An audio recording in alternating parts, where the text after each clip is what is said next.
gente vai conversar a partir de agora com o Dr. Romilton Pacheco. Ele é neurocirurgião e neuroradiologista do Hospital Getúlio Vargas. Ele vai conversar conosco a partir de agora, porque infelizmente aumentou, né, consideravelmente os casos, principalmente em pessoas mais jovens, sobre os acidentes vascular cerebral, o AVC, né, que é conhecido aí pela população. E o doutor Romilton vai conversar conosco para falar justamente sobre a prevenção. O que é que o cidadão, o que é que a pessoa pode fazer para prevenir o AVC. Doutor, muito boa tarde para o senhor. Eu queria começar iniciando perguntando justamente isso. O que a gente pode fazer para tentar evitar isso? É um fator genético? Tem como reverter essa situação? Explique para a gente, por gentileza. Boa tarde, obrigado pela oportunidade. É sempre um prazer colaborar com esses esclarecimentos, né, de informações de qualidade. Então, assim, o AVC mais comum é o isquêmico, que é esse de entupir o vaso, mas também existe o que sangra o vaso do cérebro. Importante a gente saber disso porque toda a prevenção gira em torno das duas principais causas de AVC, né, de derrame cerebral. De uma forma geral, se você tem bons hábitos de vida, ou seja, pratica atividade física regular, pelo menos 30 minutos todo dia por 5 dias na semana, se você se alimenta de uma forma saudável, se você faz as consultas regulares para controlar pressão alta, diabetes, colesterol, evita aí a obesidade, o sedentarismo, não fuma, não usa qualquer tipo de droga, digamos que essa seria a receita ideal para qualquer um de nós. E assim a gente não previne apenas o AVC isquêmico, que é esse tipo de derrame que entope o vaso. A gente também previne esse AVC hemorrágico, que é o que sangra, mas também outros órgãos que poderiam vir a ser afetados. Por exemplo, o infarto do miocárdio, né, infarto do coração, a insuficiência renal que leva o paciente para hemodiálise, o entupimento de vasos que provocam trombose na perna. Então, vários órgãos poderiam ser poupados, várias doenças, apenas usando, digamos, essas medidas preventivas que a gente chama de primárias, antes de você apresentar o AVC. Tudo isso a gente consegue prevenir pelo menos 90% das principais causas de derrame. Olha só. Mas para o AVC hemorrágico, além da questão do controle da pressão, você comentou, tem muito a questão genética. Então, uma das principais causas de um tipo específico de sangramento na cabeça chama de hemorragia subaracnoide, que a causa é um aneurisma, que é um inchaço da parede do vaso, e esse tem um componente genético tão forte que um parente de primeiro grau de alguém que tem aneurisma cerebral tem pelo menos 4 vezes mais chance de ter aneurisma e sequer saber, porque ele não dói, não provoca sintoma. Então, para prevenir, além dessas medidas que eu mencionei, para os parentes de primeiro grau com aneurisma, ou seja, os irmãos, os filhos, eles precisam fazer um tipo específico de ressonância do crânio que investiga, que pesquisa aneurisma cerebral. Então, essas são as medidas de uma forma mais global para evitar, para prevenir o surgimento aí de aneurismas ou de AVC, tanto do tipo que sangra como do tipo que entope o vaso da cabeça. Porque muitas pessoas jovens estão sendo acometidas pelo AVC. Anteriormente a gente observava que eram as pessoas da terceira idade. Qual é o fator que está sendo relevante para que isso venha a acontecer? É a questão da má alimentação? É a rotina das pessoas? Tem alguma uma explicação científica para isso, doutor?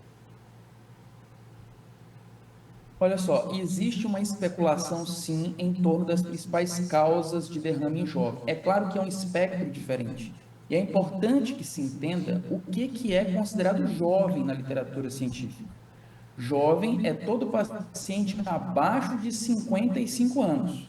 Então, veja, claro que os casos que causam mais comoção social são os pacientes que se apresentam ali com uns 20 anos, às vezes até 15 anos, 30 anos de idade. Mas o jovem também é considerado abaixo de 55. Por quê? Porque o paciente em que se espera que aconteça o derrame são pacientes acima de 60 anos, em média. Tá? Então, o paciente jovem não se espera que tenha AVC. Por que eles acabam tendo AVC nessa idade? Geralmente, o uso de drogas recreativas. Então, álcool, cocaína, heroína são as principais drogas implicadas nesse tipo de AVC e causam o AVC isquêmico, que é esse que entope o vaso. Uso de anticoncepcional. As mulheres aí em fase reprodutiva usam anticoncepcional e aqueles que têm componente com estrogênio, o estradiol, eles tendem a provocar mais AVC, sim. Então, eles não podem ser usados de forma indiscriminada, realmente precisa de um acompanhamento médico. Além de outras causas ligadas a essa questão mais, digamos, genética. Algumas síndromes têm uma tendência a formar ou provocar mais AVC e outros também que são provocados por movimento brusco do pescoço ou exercícios mais vigorosos na academia, que podem provocar uma espécie de descolamento do vaso do pescoço, que é mais comum no jovem, que chama de dissecção arterial. É como se umas folhas, umas camadas que envolvem os vasos que levam sangue ao cérebro, descolassem por dentro e entupissem. Então, essas causas de AVC em jovem, digamos que a única forma de preveni-las, afinal, elas também podem acontecer de forma totalmente esporádica, sem uma história prévia familiar ou uma síndrome genética, é evitar o uso de álcool, evitar o uso de qualquer tipo de droga e, além disso, o uso de anticoncepcional com prescrição médica em doses recomendáveis. Essas são as formas de prevenir nos jovens, principalmente. E o grande boom, que é o que tem projetado esse aumento de AVC em jovens nos próximos 30 anos, ou seja, até 2050, é o aumento da obesidade no paciente jovem. Além das pessoas estarem vivendo cada vez mais, portanto, afeta mais os pacientes mais idosos, os jovens estão sendo mais acometidos mais precocemente, porque estão cada vez mais desenvolvendo as doenças dos idosos mais precocemente, de forma acelerada pela obesidade prematura. Doutor, sobre as consequências de um AVC. A gente sabe que inúmeras sequelas podem existir após um AVC. Eu queria que o senhor pudesse pontuar para a gente em relação a isso. O primeiro ponto é que AVC, ao contrário do que a maioria das pessoas pensam, não é sinônimo de sequela. Isso é uma concepção muito antiga, inclusive, mais de 30 anos atrás, quando nem sequer tinha um tratamento preconizado para esse tipo de doença. Agora existe uma medicação que é feita na veia, mas ela só age quando o paciente tem os sintomas até 4 horas e meia do início dos sintomas. Então, por exemplo, se o paciente sentir uma fraqueza de um lado do corpo, uma dificuldade na fala, e ele vai ao hospital, é realizada a tomografia, a avaliação da equipe multidisciplinar, e existe a suspeita de um AVC, ele tem a chance de usar esse remédio até 4 horas e meia do início dos sintomas, para dissolver o coágulo, que é esse entupimento do vaso, e restabelecer o fluxo do sanguíneo cerebral sem provocar qualquer sequela. E como se isso não bastasse, ainda existe uma técnica que hoje, completamos aí quase 2 anos no Hospital Getúlio Vargas, que passou a ser oferecido no SUS, que chama de trombectomia mecânica. É o ato de retirar mecanicamente, através de um catéter, que é um canudo, que vai até o vaso entupido da cabeça, e a gente retira esse vaso, e o paciente tem ali pelo menos até 8 horas em média do início dos sintomas para fazer esse tipo de procedimento. Esses tratamentos não são feitos, digamos, indiscriminadamente, são critérios bem estabelecidos para fazer. Então, se você apresenta qualquer fraqueza de um lado do corpo, se você apresenta dificuldade na fala, perda súbita da visão, pode ser só de um lado, inclusive, de uma hora para outra. Se você apresenta perda de equilíbrio súbita, e eu nem estou falando dos casos de labirintite, que as pessoas acabam já lidando com esses sintomas, estou falando de um sintoma novo.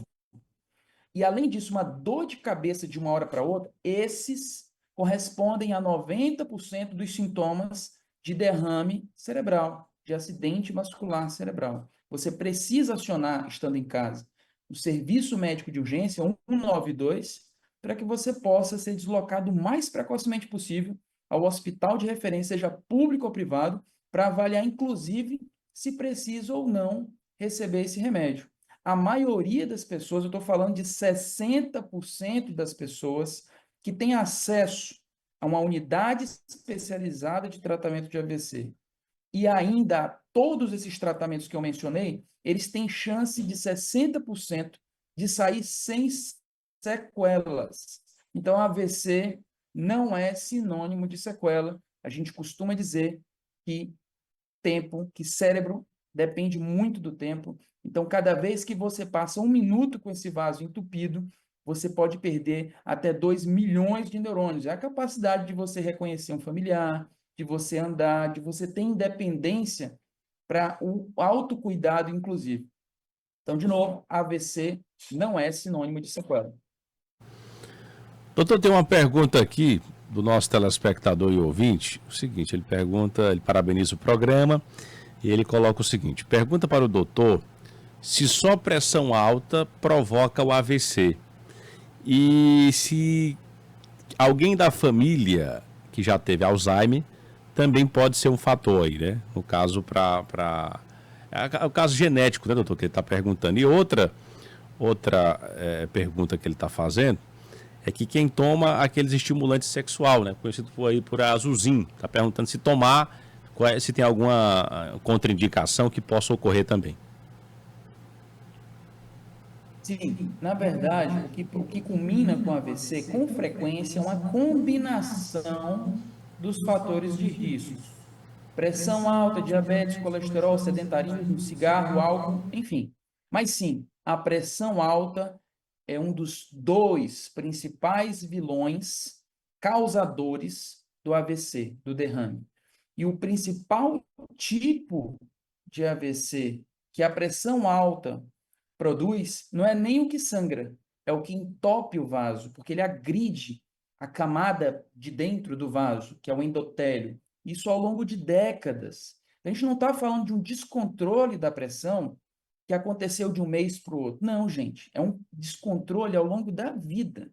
Os efeitos que culminam com AVC, eles são cumulativos, eles são somados anualmente. Então, respondendo à pergunta, sim, pressão alta, descontrolada, ela provoca ao longo dos anos um AVC. O Alzheimer em si, ele não tem uma associação de causa e efeito com AVC. O que se sabe é que pacientes a partir de 70 anos podem desenvolver uma doença mais genética que chama angiopatia amiloide. Ela é uma das principais causas, sim, de AVC que sangra, do AVC hemorrágico, no paciente com mais de 70 anos. E ele não tem uma associação direta com o Alzheimer em si, mas em si com a idade, com depósitos desse tipo de proteína que chama beta-amiloide no cérebro. Então, não, Alzheimer não tem relação com AVC. Você pode ter um paciente com Alzheimer, com todas essas doenças que eu citei controladas e que diminui muito a propensão para ter um AVC. E em relação às medicações que se usa para a relação sexual. Gente, as medicações que são utilizadas para melhorar a questão da virilidade, da sexualidade, geralmente ali masculina, ela tende a provocar aumentos da pressão. Sim, porque o mecanismo dela, a gente chama de vasodilatação. Então, essa vasodilatação, ela pode provocar pressão alta em outros locais, inclusive na cabeça, e isso acabar com o AVC do tipo principal, hemorrágico. Então, o paciente, a gente pega alguns pacientes na urgência, assim, que tem uma história clínica que estão ali praticando relação sexual e sangram a cabeça. Isso pode acontecer. E com frequência está associado ao uso dessas medicações. É óbvio que essa é uma medicação de forma prescrita criteriosamente por um urologista, ela deve ser utilizada, não há nenhum problema. Mas se usada de forma recreativa, abusiva, inclusive superando as doses, aí sim ela pode se tornar um dano. Então ela é e tem seus critérios muito bem determinados, mas se utilizados de forma indiscriminada, ela tem altas chances de simular, inclusive, efeitos como a cocaína. A cocaína também é um desses vilões que acontece no paciente jovem que vem com AVC hemorrágico nas urgências. Tá certo. Conversamos com o Dr. Romilton Pacheco, né, explicando aqui, tirando dúvidas, inclusive, dos telespectadores, sobre as principais informações e também alertando a população sobre o AVC. Obrigado, doutor, pela sua participação. Obrigado, prazer.